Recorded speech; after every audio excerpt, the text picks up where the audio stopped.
So hello dear student, কেমন আছো? I hope প্রত্যেকে শুধু ভালো নয়, ভীষণ ভালো আছো। স্ক্রিনের উপর একটা কোশ্চেন দেখা যাচ্ছে, তাই না?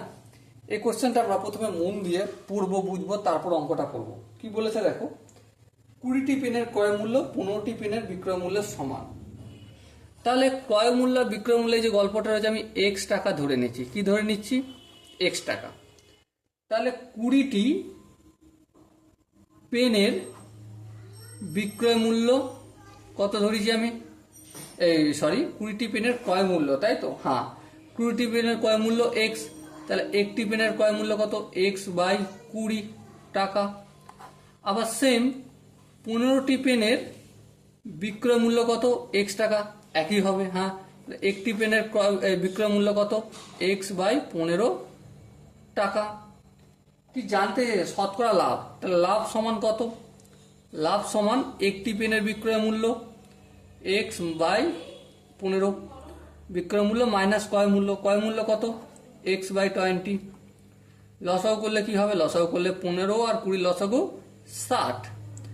60কে 15 দিয়ে ভাগলে 4, 4কে এক্স দিয়ে গুণ করলে 4x, মাইনাস 20। 60কে যদি 20 দিয়ে ভাগ করি 3 হবে, 3কে এক্স দিয়ে গুণ করলে 3x।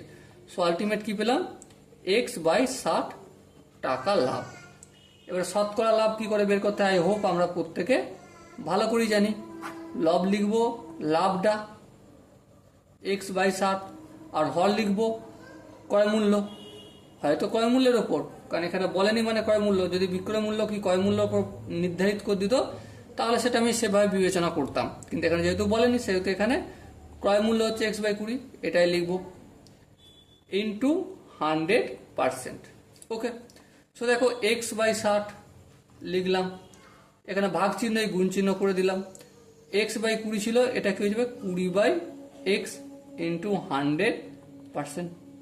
এই এক্স কাটবে, হ্যাঁ, 0 0 কাটবে, হ্যাঁ। আর এটা দেখো 6, 3 দুগুণে 6, 2 1 কে 2। সো আলটিমেট কি পেলাম? 100 বাই 3%। 100 বাই 3% মানে কি? 33.13%। এটা শতকরা লাভ হলো। ওকে, আই হোপ এই কোশ্চেনটা বুঝতে খুব একটা অসুবিধা হয়নি। যদি কারো কোনো জায়গায় ডাউট থাকে, কনফিউশন থাকে, ডেফিনেটলি কমেন্ট বক্সে জানিও। ওকে, সো দেখা হচ্ছে, এরকমই একটা সুন্দর সেশন নিয়ে আসছি। ততক্ষণ পর্যন্ত প্রত্যেকে ভীষণ ভালো থেকো, সুস্থ থেকো এবং জয় হিন্দ।